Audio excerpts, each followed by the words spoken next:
The specific date is rapidly approaching, but we still do not know exactly when it will be. Well, hopefully it's soon. Better not to be struggling here. Maybe death will come quickly, but before death, you'll be in the middle and you'll have someone beside you. Relatives of the victims on one side and on the other, probably some of your own family members. I don't want my family members to be here. I don't know in what order it happened, but I hit her with a statue she had. I stabbed her and I kidnapped her. You raped her. Yes. I don't know in what order things happened. You don't know if she was still alive or if it was after she died? I think she was still alive because I left her dead afterwards. To the FBI, he was like a ghost wandering among American trains, leaving behind blood, pain, and death, but they couldn't catch him. I didn't feel like they were talking about me. It's as if that was someone else. And even now, when I see those crimes, I see it as if it was someone else who committed them. And yes, I ask forgiveness from my wife and my daughter because I'm not there for the moments when they need me. Now only in a drawing does the railroad killer show us where he wishes he could be. At the end of the vibrant rainbow, you will find the shimmering pot of gold. That is my cherished home, the place where I belong. After spending 6 years on death row, Ángel Maturino Reséndiz met his end in Texas. His name became tied to one of the most disturbing cases in American criminal history. A series of murders committed near railroad tracks in multiple cities across the southern part of the country. There, violence struck without warning in peaceful homes, leaving behind a trail as brutal as it was incomprehensible. It was in the late 1990s, when a drifter who traveled by hopping from train to train claimed at least 15 lives. He exposed deep flaws in the immigration system and sparked diplomatic tensions between the United States and Mexico. Up next, the full story.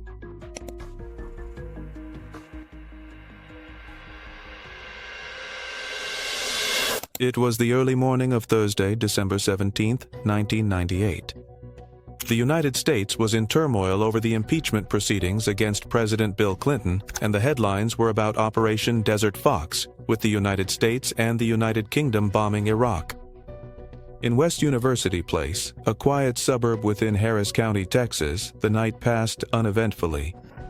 Neat streets, brick houses, warm lights glowing behind closed curtains. A few hundred meters away, the Southern Pacific Railroad tracks cut through the landscape. The passing trains were part of the neighborhood's usual sounds, a distant noise that no one noticed anymore. During the day, everything had been normal. The neighbors had come home early.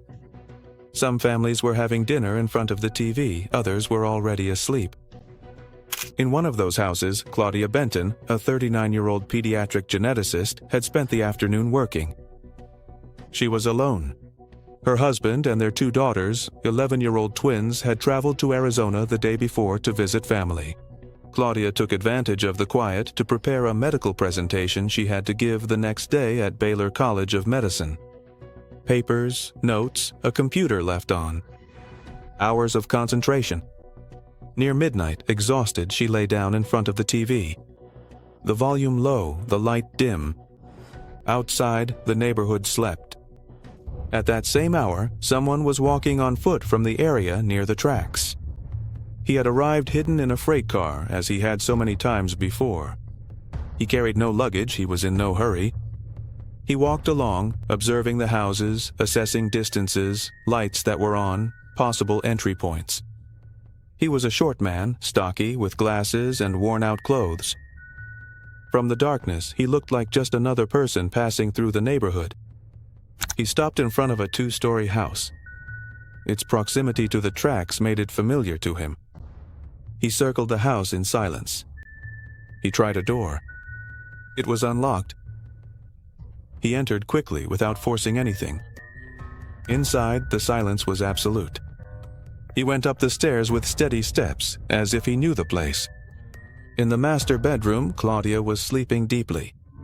The attack happened in bed without warning. The violence was immediate.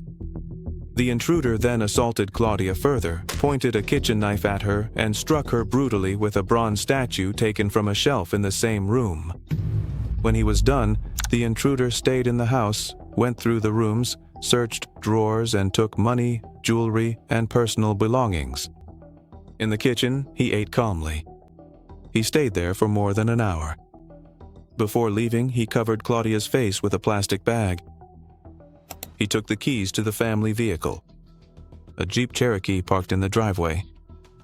He left the house and drove toward the highway, disappearing into the night on his way to San Antonio, where the vehicle would be abandoned hours later.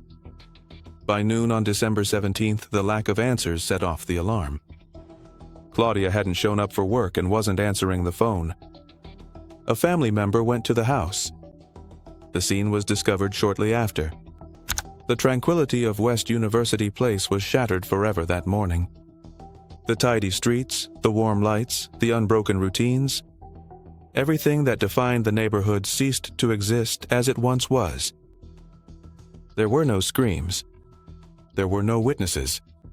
Only a heavy silence settled over those houses and never left. What happened that night would not end there. What seemed like an isolated crime was just the beginning of something much bigger. The police arrived immediately. The West University Place Police Department launched the investigation urgently. They collected fingerprints, DNA samples, forensic evidence from the scene, and one key detail. Claudia's Jeep Cherokee had been stolen. The search for the vehicle extended throughout Texas. Days later, the car was found abandoned in San Antonio. The fingerprints on the steering column matched those of Rafael Resendiz Ramirez, one of the many aliases of Ángel Maturino Reséndiz, an undocumented Mexican immigrant with a record of theft, assault, and forging immigration documents. His name was already in Immigration Service databases, but not as a homicide suspect. The connection to other crimes came months later, when authorities discovered that Resendiz's DNA matched evidence found in the murder of a pastor and his wife in Weimar, Texas. Norman and Karen Ziernick had been beaten with a hammer while they slept in their home, which was located next to the railroad tracks. Their bodies were found covered with blankets. Their red pickup truck turned up weeks later in San Antonio, bearing the same fingerprints. From that moment on, the FBI and local police realized they were pursuing a killer, serial. Between May and June of 1999, Resendiz killed 6 more people in Texas and Illinois. Noemi Dominguez, Josephine Convica, George Marber, and Carolyn Frederick fell victim to his relentless method. All the victims lived near railroad tracks. All were attacked in their own homes. All were beaten with objects found at the scene. On June 2, 1999, the Border Patrol captured Resendiz near El Paso as he tried to cross illegally. The agents didn't know who he was. They checked his fingerprints but found no matches, a fatal system error, and they deported him to Mexico. After that release, Resendiz committed 4 more murders. On June 21, 1999, the FBI placed him on its list of the 10 most wanted fugitives. The reward rose to $125,000. At that moment, a young Texas Ranger named Drew Carter had an idea: to contact Resendiz's sister, Manuela, who lived in Albuquerque, New Mexico. Carter explained to her that her brother was in danger. He could be killed by bounty hunters or by the FBI. He offered her a deal. If Resendiz turned himself in, he would have safety in prison, visitation rights, and a psychological evaluation. On July 13, 1999, at 9 in the morning, Ángel Maturino Reséndiz walked across an international bridge in El Paso and surrendered to Ranger Carter. He was wearing dirty jeans and muddy boots. He shook the officer's hand without saying a word. There was no turning back now. Ángel Maturino Reséndiz was 40 years old at the time of his capture. He was born on August 1, 1959, in Izúcar de Matamoros, Puebla, Mexico, with the name Ángel Leoncio Reyes Reséndiz. He took the surnames of his mother and stepfather, becoming Ángel Maturino Reséndiz, although he used at least 30 different aliases throughout his life. He was a short man, stocky, wore glasses, and had an ordinary appearance. Nothing in his appearance revealed the brutality of his crimes. He traveled illegally on freight trains, crossing Mexico, Canada, and the United States, without documents, without a fixed address, leaving no trace. He had no formal education beyond 7 years of schooling. He worked sporadically as a day laborer, but his true occupation was wandering. He described himself as half man, half angel, sent by God to punish the wicked. He believed himself to be immortal. He claimed that his body would be renewed after his death. He was married to Julieta Dominguez, who lived in Rodeo, Durango, Mexico, together with his mother. He had a 7-year-old daughter. He sent them jewelry stolen from his victims, which they sold or melted down without knowing its origin. After his surrender, both of them returned some items to the authorities. His connection to Claudia Benton was completely random. He did not know her. He had no motive. He only chose her house because it was close to the train tracks and because the lights were on. The trial of Ángel Reséndiz began in May 2000 in Houston, Harris County, Texas. The prosecution, led by the legendary district attorney Johnny Holmes and assistant prosecutors Lynn McClellan and Devin Anderson, presented a devastating case: capital murder for the death of Dr. Claudia Benton. The charges included first-degree murder, armed robbery, a sexual offense, and vehicle theft. The physical evidence was irrefutable. Resendiz's fingerprints were on the stolen Jeep Cherokee. His DNA matched evidence found at the crime scene and on Claudia's body. Stolen items from her home were recovered in Mexico, in the possession of his wife and mother. Prosecutors presented forensic photographs showing the brutality of the attack. 39 stab wounds, blows with the bronze statue, signs of strangulation. On at least 8 occasions, even though Resendiz prefers to blame that other person who takes over him and leads him to commit the worst atrocities. We went to my room, I gave him breakfast and all that. It wasn't me, I know it was me, I'm not denying that it was me, but it feels like it's someone else.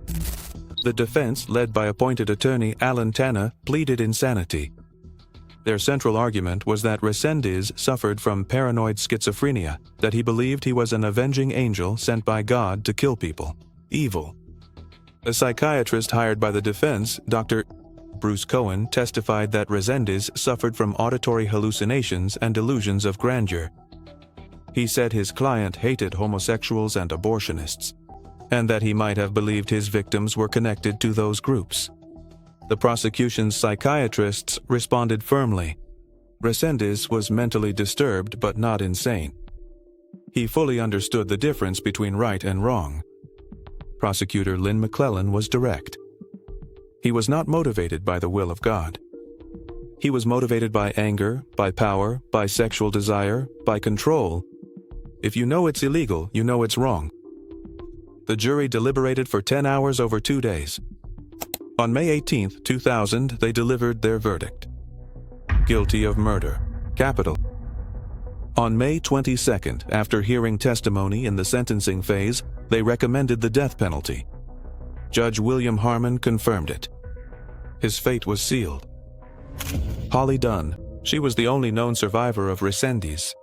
On August 28, 1997, Holly and her boyfriend, Christopher Meyer, both students at the University of Kentucky, were walking along railroad tracks in Lexington when Resendiz attacked them.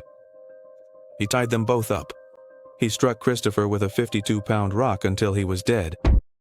Then he assaulted and targeted Holly, leaving her with a fractured jaw, a broken eye socket, and multiple head wounds. Miraculously, Holly survived. She spent 5 days in the hospital with her mouth wired shut for a month. Years later, she testified against Resendiz at the trial and dedicated her life to justice, to helping victims of sexual violence. She founded Holly's House, a support center in Indiana, and received the Jacqueline Kennedy Onassis Award for Public Service in 2006. In her book, Soul Survivor, published in 2017, she recounted her experience. Holly named her first son, William Christopher, in honor of her murdered boyfriend. George Benton, Claudia's husband, was present at the execution. His words were damning. What was executed today may have looked like a man, but what was inside that skin was not a human being. It is evil contained in human form, a creature without a soul, without conscience, without remorse. In 2002, a judge awarded George Benton $49 million in a wrongful death lawsuit against Resendiz.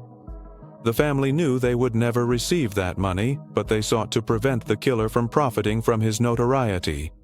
During his years on death row, Resendiz mutilated himself more than 30 times, was transferred to psychiatric units on 8 occasions, and wrote disturbing letters filled with drawings of angels. In an interview with a journalist in 2003, he confessed to having committed more murders than those he was charged with, and claimed that innocent people were in prison for his crimes. Does it bother you that now you've been pushed aside? Is that all? Just a number waiting for a date? It's better because they stopped bothering me here like they used to before. But they've also stopped bothering me because I've cut myself a lot. Every time they bother me, I cut myself. Who bothers you? Here, the guards. Every time a new one arrives, it's like he wants to prove that he did something to me. And so the blood comes out every time. And this is the only way out. They want to see blood every time, so I give them more blood. More blood? I cut myself. Actually, I still have the very most recent version of it, right here with me. Here, I took a piece of flesh out from here. And... That? With what? with a razor blade. It wasn't good, because I found it in the bathroom. It had already been used, right? The date is approaching. We don't know when. Well, hopefully it's soon, better than having to struggle here. Maybe death will come quickly, but before death you will be in the middle, and you'll have someone on each side. Relatives of the victims on one side, and on the other, probably some of your own family members. I don't want my family members to be here. I'm not going to invite any of them.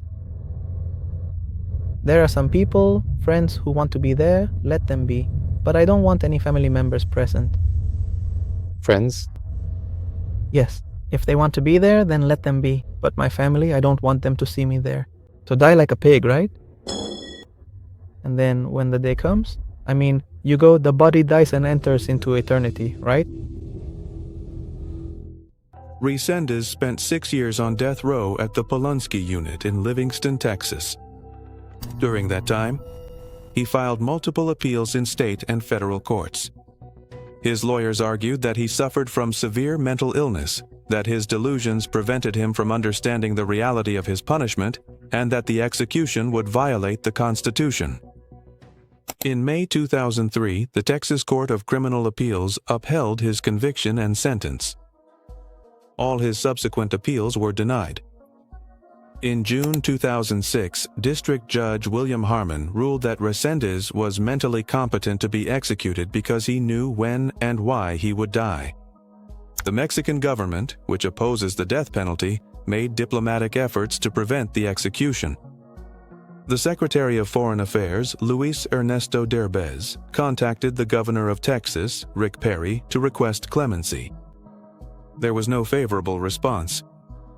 On June 27, 2006, the United States Supreme Court rejected the final appeals. The final execution order was issued. On June 27, 2006, Ángel Maturino Reséndiz was transferred from his cell on death row to the execution chamber at the Huntsville unit in Texas. He was 46 years old. He had spent 6 years waiting for that moment. In the hours before, he received visits from his mother, his brother, his sister, and his 7-year-old daughter. Prison spokesperson Michelle Lyons said he appeared calm. He declined a last meal. The execution was scheduled for 6 in the evening, but it was delayed almost 2 hours while the Supreme Court deliberated over last-minute appeals. All of them were denied. When the witnesses entered the observation room separated by plexiglass, Resendiz was lying on the gurney. On the other side of the glass, his family wept in silence. In another room, the relatives of 4 of his victims waited with stern expressions. George Benton, the son of Josephine Convica, the brother of Karen Cernick, and the grandson of George Morber. Resendiz murmured a prayer under his breath. "Lord, forgive me. Lord, forgive me." Then he looked toward the victims' families and spoke his final words. "I want to ask if it is in your hearts to forgive me. You don't have to do it. I know I allowed the devil to rule my life. I only ask that you forgive me and that you ask the Lord to forgive me for letting the devil deceive me. I thank God for being patient with me. I don't deserve to cause you pain. You didn't deserve this. I deserve what I am receiving. The lethal drugs were administered at 7:58 p.m. Before exhaling his last breath, he prayed in Hebrew and Spanish. Ángel Maturino Reséndiz was declared dead at 8:05 p.m. Central Time in Texas. The case of Ángel Maturino Reséndiz exposes not only the cruelty of an individual, but also the cracks in the systems that promise to protect us. It reveals how administrative failures, bureaucratic errors, and uncoordinated borders can become unwitting accomplices to tragedy. It also exposes an uncomfortable debate: the weight of mental illness in crimes of extreme violence and the limits of individual responsibility. When the mind is fractured, delusion and planning coexist in an ambiguous space, difficult to separate even after the verdict. The execution closed the case in the courts, but it did not dispel the doubts or fill the void left by his crimes in the lives he destroyed. Has justice been served? That's for you to decide. Leave your opinion in the comments. This was Final Sentence.